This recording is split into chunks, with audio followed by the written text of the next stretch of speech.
देखिए बेटे, हम लोग डिस्कस कर रहे हैं जेई मेन 8 जनवरी 2020 morning shift memory based paper. पहले वाले वीडियो में हम लोगों ने 10 क्वेश्चन तक डिस्कस कर दिए थे। 11th क्वेश्चन ये है, द स्ट्रेंथ ऑफ एक्वस एनुअस solution is most accurately determined by burette, pipette, ये सब लिखा है। टाइट्रेशन करवा रहा है। कैसे टाइट्रेशन होता है? टाइट्रेशन का मतलब क्या है? टाइट्रेशन का मतलब है एक अननोन सॉल्यूशन है और एक नोन सॉल्यूशन है जिसकी मोलिटी आपको नोन है और अननोन की आपको निकालनी। तो काफी आसान सा क्वेश्चन। करते क्या है, एक्वस एनुअस की आपको निकालनी स्ट्रेंथ आप लोगों को, तो उसको तो ब्यूरेट में भर लेंगे और ऑक्जेलिक एसिड कोनिकल फ्लास्क में ले लेंगे। कोनिकल फ्लास्क देखा है? ऑक्जेलिक एसिड किस में ले लेंगे? कोनिकल फ्लास्क में। बना के दिखाता हूं। ऐसे ब्यूरेट होती है ना आपकी,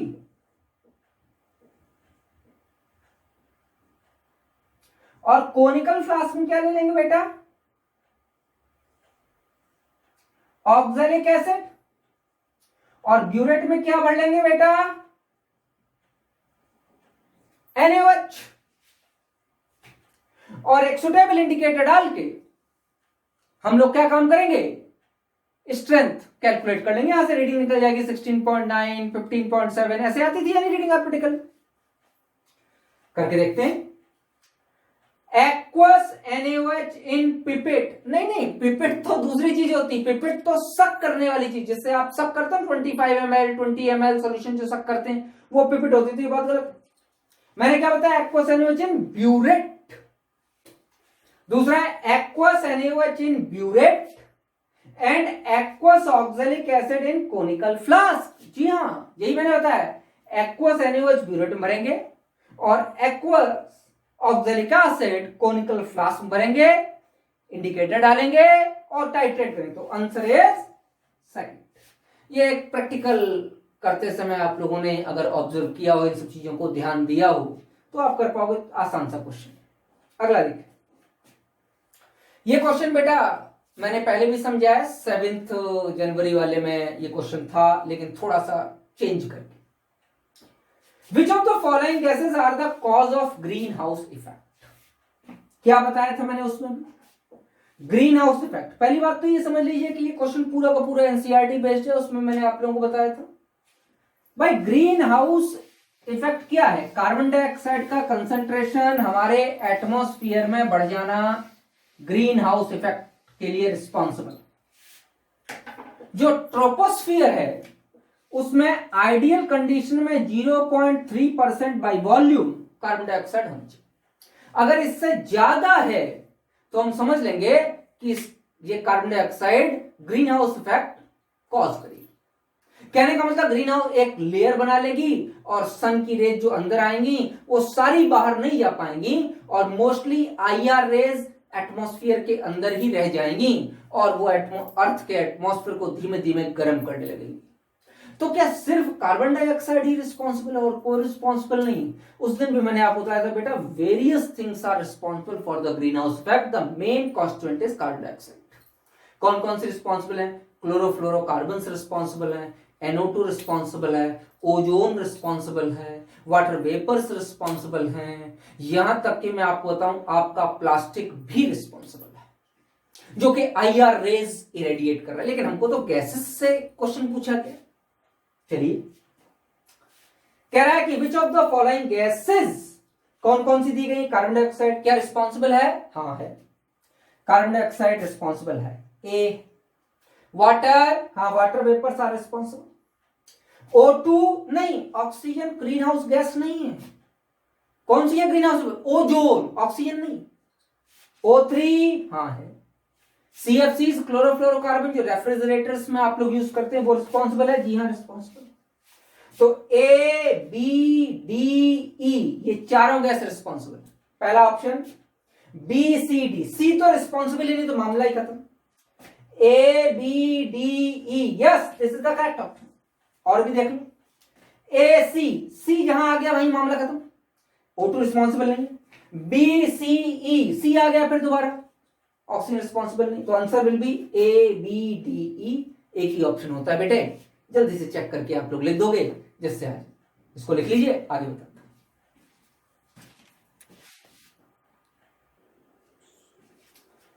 देखिए बच्चों, क्वेश्चन नंबर 13, द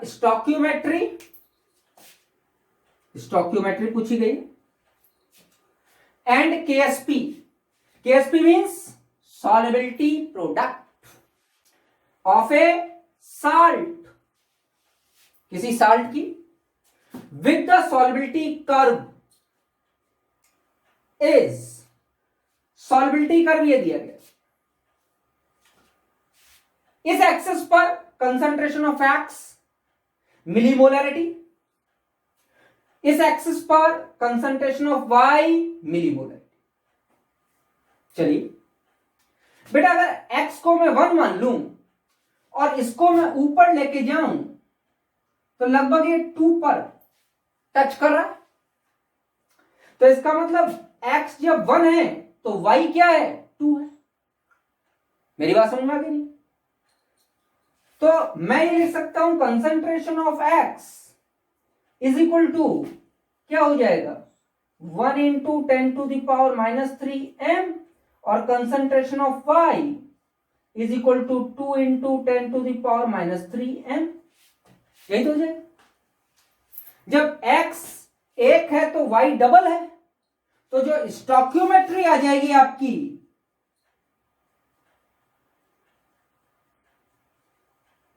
वो आ जाएगी x y 2। समझ में आता है? अब केएसपी निकाल ली, केएसपी निकाल ली, concentration of x concentration of y का square. What is the concentration of x, 1 into 10⁻³ what is concentration of y, 2 into 10⁻³ का square. What will be the value, KSP is equal to 2 into 2 या 4 into 10⁻⁹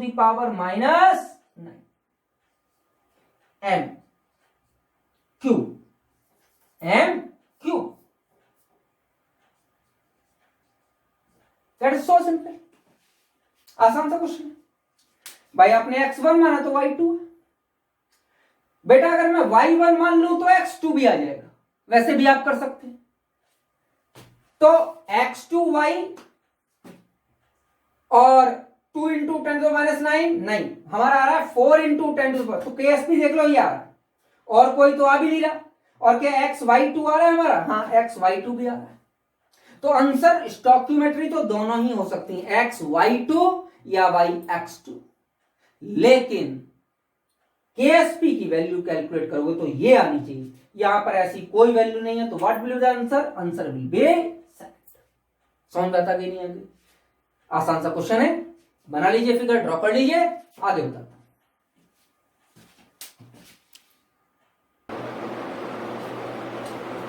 देखो बच्चे, अगला question, the rate of a certain biochemical reaction at temperature T temperature पर occurs 10⁶ times faster, 10⁶ times faster in presence of enzyme than without।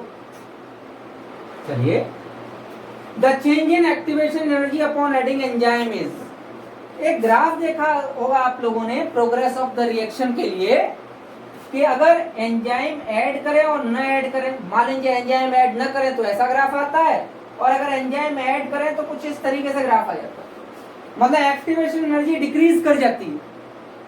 तो वही पूछ रहा है कि अगर एंजाइम ऐड कर दें तो एक्टिवेशन एनर्जी डिक्रीज कर जाएगी, रेट 10⁶ टाइम्स बढ़ जाएगा। तो बताइए कि चेंज इन एक्टिवेशन एनर्जी कितनी होगी, मतलब पहले कितनी थी और एंजाइम डालने के बाद कितनी होगी, उन दोनों के बीच का चेंज क्या होगा। कौन सा चैप्टर से है क्वेश्चन, केमिकल काइनेटिक्स। चलिए भैया बात करते हैं। आर्हेनियस इक्वेशन क्या कहती है हमारी, आर्हेनियस इक्वेशन कहती है K is equal to A to the power minus A by, where A is the activation energy, K is the rate constant, A is the Arrhenius parameter, also known as the pre-exponential factor, R is a constant and T is the temperature. Clear? ये तो हम मान लेते हैं without enzyme. With enzyme क्या हो जाएगा, मतलब K डैश और K catalyst is equal to A to the power minus A dash by R. हो जाए बेटा, दोनों को डिवाइड कर दो. What will be value of K dash by K is equal to, A से एक कदम बच जाएगा e to the power minus A dash minus A by R. What is the value of K dash by K? It is 10 to the power 6 times faster in the presence of catalyst. तो क्या value हो जाएगी, 10 to the power 6 ये हो जाएगा is equal to e to the power minus e dash minus e by RT. Log ले लो बेटा, क्या हो जाएगा, ln 10 to the power 6 is equal to minus A dash minus A by R. Log 10 के उसमें चेंज कर दें, ये वैल्यू आ जाएगी आपकी 2.303 into 6 is equal to into R T is equal to minus A dash minus E. ये bracket minus इधर ले आओ, तो बेटा माइनस हटा दो, इधर ले आओ. क्या वैल्यू आ गई, 6 into 2.303 into R T minus, कोई ऑप्शन है क्या, ये तो है नहीं, माइनस का 6 into 2.33 into R T, that is the difference in the activation energy that was asked. A very good question, very lovely question. बेटा इसको लिख लीजिए. देखिए बच्चों, question number 15, the most suitable reagent for the given conversion is, organic chemistry का question है ये. एक कार्बोक्सिलिक ग्रुप है, एक एसिड एमाइड है, एक कीटोन है और एक साइनाइड. जब कन्वर्जन हो रहा है तो एसिड एमाइड अपने फॉर्म में अवेलेबल है, कीटोन अपने फॉर्म में अवेलेबल है, साइनाइड जैसा का तैसा अवेलेबल है. There is only the selective conversion, selective change in the carboxylic group with the selective reducing agent. Carboxylic group convert हो रहा है अल्कोहल में, सेलेक्टिव रिडक्शन. बेटा देखो LiAlH4 एक एक करके मैं बताता हूं. LiAlH4 इन सब का रिडक्शन कर देगा, एमाइड को भी, कीटोन को भी, साइनाइड को भी, इसको प्राइमरी मीन में, इसको प्राइमरी मीन में, इसको अल्कोहल में, इसको भी अल्कोहल. NaBH4 की बात करूं तो वो एसिड क्लोराइड्स को, एल्डिहाइड्स को, कीटोन्स को कन्वर्ट कर सकता है. यहां पर ऐसा नहीं हुआ, कीटोन कन्वर्ट नहीं हो रहा. हाइड्रोजन पैलेडियम भी सबको कन्वर्ट कर सकता है, सबका रिडक्शन कर सकता है. बचा क्या, B2S6. याद करो, B2S6 was the selective reducing agent for the conversion of acids into alcohols. तो क्या ऐसा ही हो रहा है क्या, जी हां, एसिड का डायरेक्टली अल्कोहल में कन्वर्ट हो रहा है, वो भी सेलेक्टिव. तो ये कौन सा कन्वर्जन है बेटा, सेलेक्टिव रिडक्शन. सेलेक्टिव रिडक्शन किसकी प्रेजेंस में होगा, इन प्रेजेंस ऑफ किसके साथ, B2S6. तो what will be the correct answer, correct answer is C, B2S6. ठीक है. अगला question, question number 16, the total number of bonds पूछे सिंगल बॉन्ड, डबल बॉन्ड, इसका कुछ नहीं पता है। बॉन्ड पूछ between sulphur and oxygen, sulphur और ऑक्सीजन के बीच में, in H2O8 2 negative and SS bonds in rhombic sulfur respectively are। चलिए बेटा इस ऊपर वाले को मिटा देता हूं, मैं इसका स्ट्रक्चर बना के दिखाता हूं आप लोगों को, देखिए ध्यान से।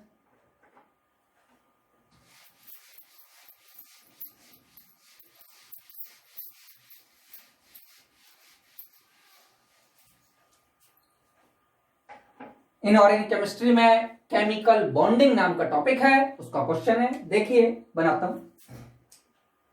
H2O8 ये स्ट्रक्चर कॉमन है जो कि सभी लोगों ने बनाया होगा, क्लास में बनवाया गया है आप लोगों को। ये H2O8 2 नेगेटिव,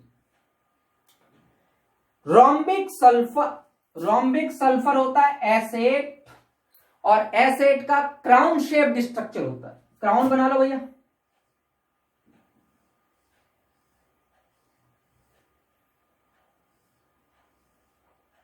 क्राउन बन गया।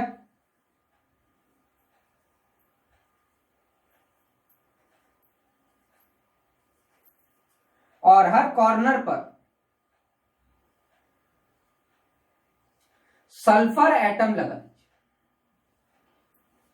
This is the crown shaped structure. अब बॉन्ड गिन लो, सिंगल डबल बॉन्ड की तो सिर्फ बॉन्डिंग की कही गई है, तो 1 मैं लगा देता हूं, ध्यान देना। ये तो बेटा परऑक्साइड लिंकेज है ऑक्सीजन ऑक्सीजन के बीच में, 1 2 3 4 5 6 7 8, तो 8 सल्फर टू ऑक्सीजन बॉन्ड्स, समझ में आता है। दूसरा sulphur to sulphur, 1 2 3 4 5 6 7 8 sulphur to sulphur bonds. Answer देखिए, 4 and 6 नहीं, 8 and 8 yes, 8 sulphur to oxygen और 8 sulphur to sulphur, yes second answer is appropriate. 8 and 6, 8 and 4 और आंसर दिए गए, उसे खोल लेंगे, हमारा करेक्ट आंसर हो जाएगा बेटे 8 and 8। समझ में आता कि a good question from the chemical bond. इसको उतार लीजिए, मैं आगे बताता हूं।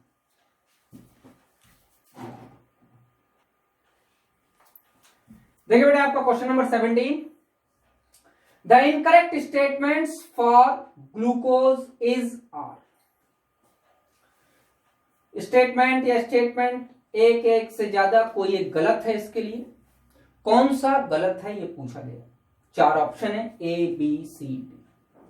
पहले तो मैं ग्लूकोज का स्ट्रक्चर बना के दिखाता हूं। ओपन चेन स्ट्रक्चर है ग्लूकोज का, CHOH whole 4 CH2H। Open chain structure में NH2OH से रिएक्शन होकर ऑक्साइन बन रही है, बिल्कुल बन रही है। क्या ग्लूकोज पेंटा एसीटेट भी NH2OH के साथ ऑक्साइन देता है? नहीं देता। यही प्रॉब्लम है। क्या प्रॉब्लम है बताऊं? Glucose exist in 2 crystalline form alpha and beta. क्या 2 अलग अलग फॉर्म में एग्जिस्ट करता है? जी हां, ग्लूकोज के रिंग स्ट्रक्चर में 2 एनोमेरिक फॉर्म एग्जिस्ट होते हैं, अल्फा डी ग्लूकोज और beta D glucose, those are the anomers of each other. ये बात भी सही। ग्लूकोज गिव्स शिफ्ट टेस्ट फॉर एल्डिहाइड्स। नहीं, ग्लूकोज में एल्डिहाइड ग्रुप है लेकिन शिफ्ट टेस्ट नहीं देता, इसका मतलब फ्री एल्डिहाइड ग्रुप नहीं है, कुछ गड़बड़ है। और इसीलिए ग्लूकोज के स्ट्रक्चर बनाए गए जिसको रिंग स्ट्रक्चर ऑफ ग्लूकोज कहा गया। ओपन चेन स्ट्रक्चर वहीं से गलत हो गया। शिफ्ट टेस्ट ग्लूकोज नहीं देता। जरा बना के दिखाता हूं आपको।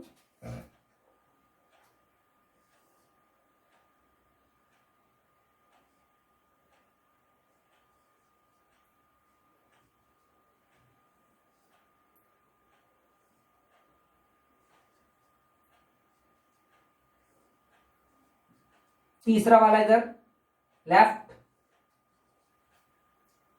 चौथा राइट और पांचवा भी, और यहां से हेमी एसिटल की फॉर्मेशन और एनोमेरिक कार्बन पर OH राइट, ये अल्फा डी ग्लूकोज, और एनोमेरिक कार्बन पर OH लेफ्ट। मैंने यहां कार्बन दिखा दिया है, वैसे दिखाना नहीं चाहिए, ऐसे लगा दीजिए आप, ज्यादा अच्छा लगेगा।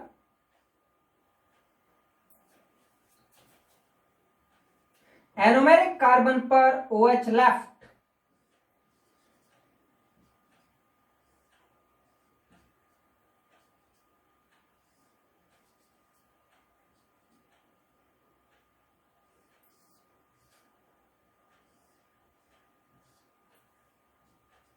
और ये क्या है, पहला कार्बन क्या कहलाता है, एनोमेरिक कार्बन। उस एनोमेरिक कार्बन पे OH राइट, तो ये alpha D glucose, alpha D, और ये कौन सा है, बीटा डी। चूंकि यहां फ्री CHO ग्रुप नहीं है, ये हेमी एसिटल की फॉर्मेशन कर रहा है, इसलिए जो पेंटा एसिटेट होता है ग्लूकोज का, वो NH2 से रिएक्शन नहीं करता और ग्लूकोज सिर्फ टेस्ट भी नहीं देता। और इन दोनों में आपको मालूम है कि जब हम एक्वस मीडिया करते हैं ग्लूकोज का, तो हम लोगों को म्यूटा रोटेशन ऑब्जर्व होता है। तो पहला वाला सही है, जी हाँ सही है, ग्लूकोज NH2 के साथ रिएक्शन देता है। पेंटा एसिटेट ग्लूकोज NH2 से रिएक्शन देता है, नहीं देता बेटे। Glucose exist in 2 crystalline form, जी हाँ ये दोनों क्रिस्टलाइन फॉर्म मैंने बना के दिखाए, ग्लूकोज दोनों क्रिस्टलाइन फॉर्म में एग्जिस्ट करता है। ग्लूकोज गिव सिर्फ टेस्ट फॉर एल्डिहाइड, ये नहीं करता। तो पहले तीनों तो सही बात है, चौथी बात गलत है, इसका आंसर हो जाएगा फोर्थ, आंसर इज टी। समझ बात आ गई नहीं अभी, ये लिख लो, आगे वाला बताता हूं आपको, ठीक है।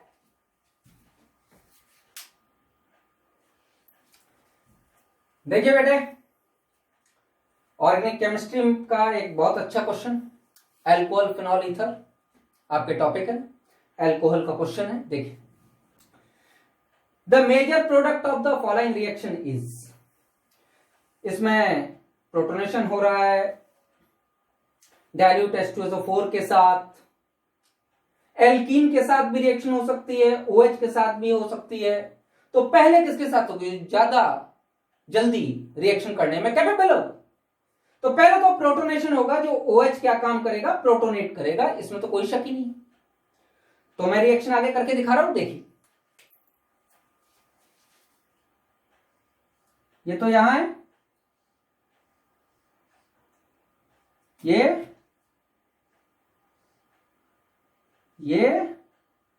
और ये CH2 और OH2 पर क्या आ जाएगा,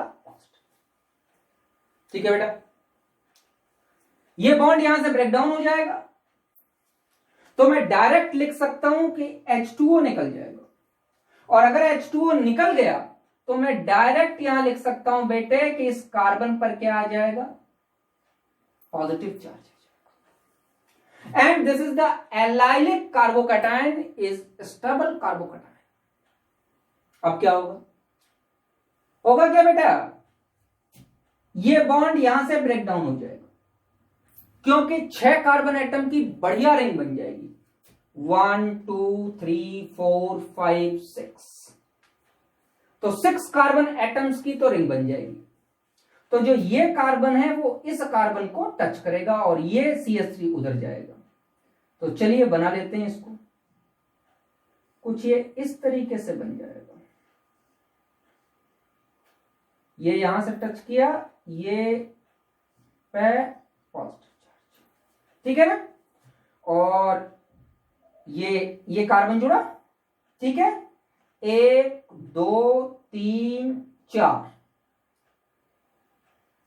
तो ये कार्बन जुड़ा, 1 2 3 4, 4 पर CH3 और ये इस तरीके से बॉन्ड लग जाएगा। बात समझ में आ गई, ये अब चूंकि सिमेट्रिकल है तो यहां भी हो सकता है, यहां भी हो सकता है, कोई फर्क नहीं पड़ता, जहां से आप गिनो, ठीक है। अब क्या बन जाएगा जरा ध्यान से देखिए,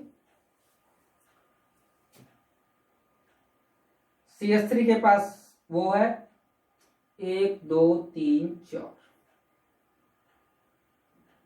जहां से जुड़ेगा साइक्लाइजेशन होगा उसके 1 2 3 4। ठीक, अब क्या आ जाएगा, यहां जो वाटर रिमूव हुआ था वो इस पे अटैक कर देगा,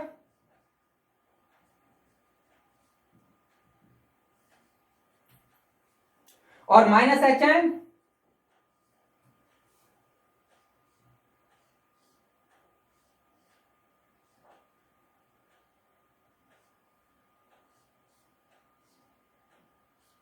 इसके साथ OH आ जाएगा। बोलो भैया, ऐसा कोई स्ट्रक्चर आपको दिखाई दे रहा है क्या? ऐसा स्ट्रक्चर सिर्फ बेटा फोर्थ वाला स्ट्रक्चर है, जिस फोर्थ वाले स्ट्रक्चर में ये स्ट्रक्चर आपको दिखाई दे रहा है। समझ बता रही नहीं यार? 1 2 3 4 चौथे पर डबल बॉन्ड, ठीक है, 1 2 3 4 चौथे पर डबल बॉन्ड, और यहां से क्या आ जाएगा CH3। ठीक है, this is the structure which you will obtain after the mechanism. लिख लो, अच्छी मैकेनिज्म है। एक बार और बता देता हूं, देखो बेटा, प्रोटोनेशन हुआ, प्रोटोनेशन से H2O बाहर निकला, एलाइलिक कार्बोटाइन बनाया, और यहां ये डबल बॉन्ड ब्रेकडाउन हुआ जिसमें साइक्लाइजेशन किया। साइक्लाइजेशन हुआ, टर्शरी कार्बोटाइन इस कार्बन पे पॉजिटिव चार्ज आया, टर्शरी कार्बोटाइन ने दोबारा से वाटर के साथ अटैक किया और H आयन निकल गया और OH बन गया। The product will be this. तो what will be your answer? Your answer is structure number 4। इसको लिखो, आगे बताते।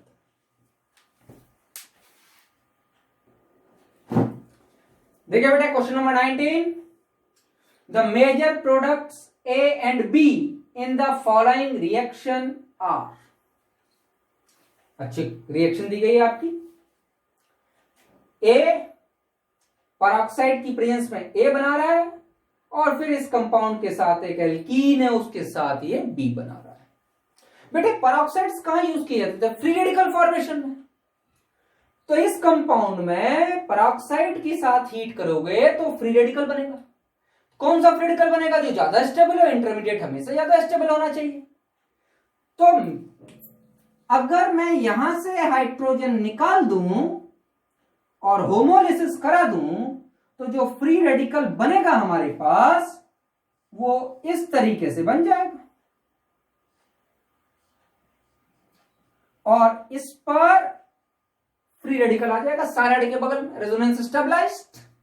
ये फ्री रेडिकल मोर स्टेबल होगा।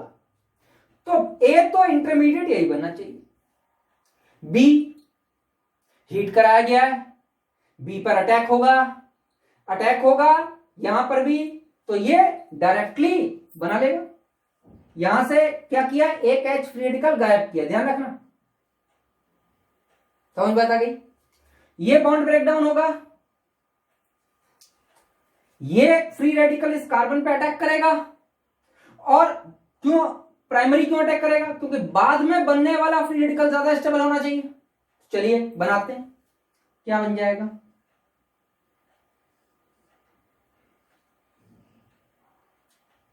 और ये CN तो यहां लगा है, और इससे क्या लग जाएगा? 1 2 3 4 5, 1 2 3 4 5, और यहां पर जो फ्री रेडिकल आएगा वो हमारे पास जो है, नहीं यहां क्यों आएगा? ये तो जुड़ा ही है। यहां पे जो फ्री रेडिकल आएगा, उस फ्री रेडिकल से जो H फ्री रेडिकल है वो यहां से जाके बाद में जुड़ जाएगा। तो इससे क्या जोड़ दूं? H हटा दूं इसे, ये यहां से जाके जुड़ जाएगा। बेटा, A तो बन गया आपका ये, ठीक है, मोर स्टेबल फ्री रेडिकल, और B इसका इसके साथ एडिशन हो गया। जो H फ्री रेडिकल निकला था वो बाद में जाके उससे जुड़ गया। स्ट्रक्चर बेटा ये होना चाहिए। निकाल के देखते हैं क्या कोई ऐसा स्ट्रक्चर दिया गया है। पहला तो दिया गया है यहां फ्री रेडिकल बनेगा, जो गलत है। दूसरा दिया गया है यहां फ्री रेडिकल बनेगा, जी हां, हमने भी यही फ्री रेडिकल बनाया।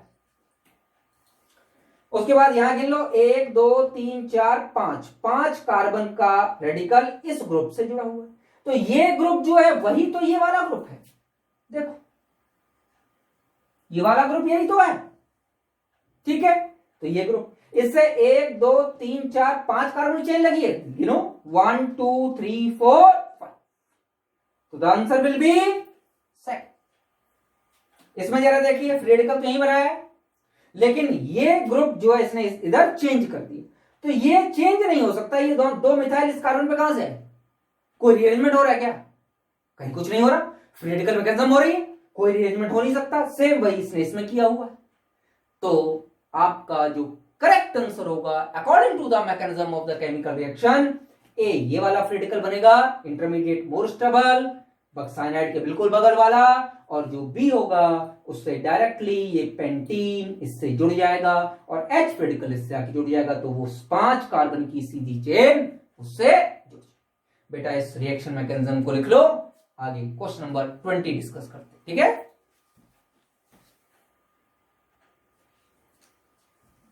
देखिए बेटा question number 20, a flask contains a mixture of isohexane and 3-methyl pentane. Isohexane क्या है बेटे?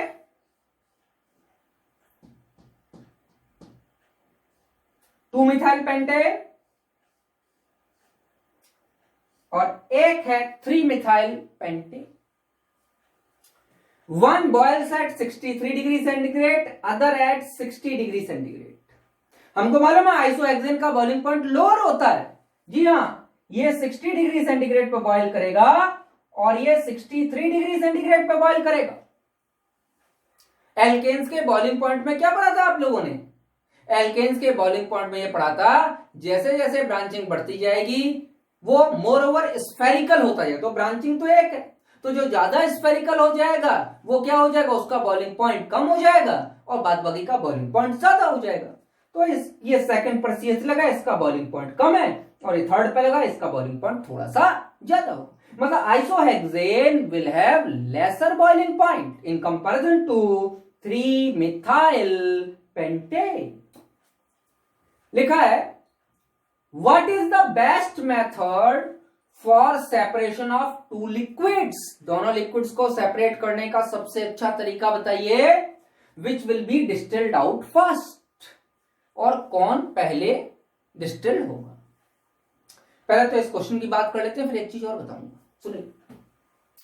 सिंपल डिस्टिलेशन नहीं, जब कभी भी बहुत क्लोज बॉइलिंग पॉइंट होता है लिक्विड्स का ऑर्गेनिक कंपाउंड्स में, तो उनको हमेशा फ्रैक्शनल डिस्टिलेशन से सेपरेट करते हैं, कभी भी सिंपल डिस्टिलेशन से नहीं करते। तो पहला आंसर तो हो गया fractional distillation. Which will be distilled out first, जिसका बॉइलिंग पॉइंट कम होगा। तो किसका बॉइलिंग पॉइंट कम है? आइसोहेक्सेन का। तो आइसोहेक्सेन विल डिस्टिल्ड आउट फर्स्ट। तो आंसर तो आपका हो गया बेटा फ्रैक्शनल डिस्टिलेशन एंड आइसोहेक्सेन। बेटा देखो इससे पहले भी क्रोमेटोग्राफी पर एक क्वेश्चन पूछा गया था 7 जनवरी वाले में इवनिंग शिफ्ट में, और यहां पर भी डिस्टिलेशन से एक क्वेश्चन पूछा गया है। तो एक टॉपिक है some basic concepts of chemistry, तो आप लोग पढ़ते हो, लेकिन उसमें जो उनकी टेक्निक्स हैं सेपरेशन की वो आप छोड़ देते हो। बेटा हर बार ये क्वेश्चन पूछा जा रहा है, तो that part is also important of NCERT. तो स्टार्ट रीडिंग एनसीईआरटी। ये आपके 20 क्वेश्चन हो गए। अब हम आगे पढ़ेंगे वो 5 क्वेश्चंस जो विदाउट ऑप्शंस हैं और जिनमें आपको डेसिमल के 2 डिजिट तक आपको क्या निकालना है, आंसर निकालना है। ठीक है, इसको लिखो, आगे बताते हैं।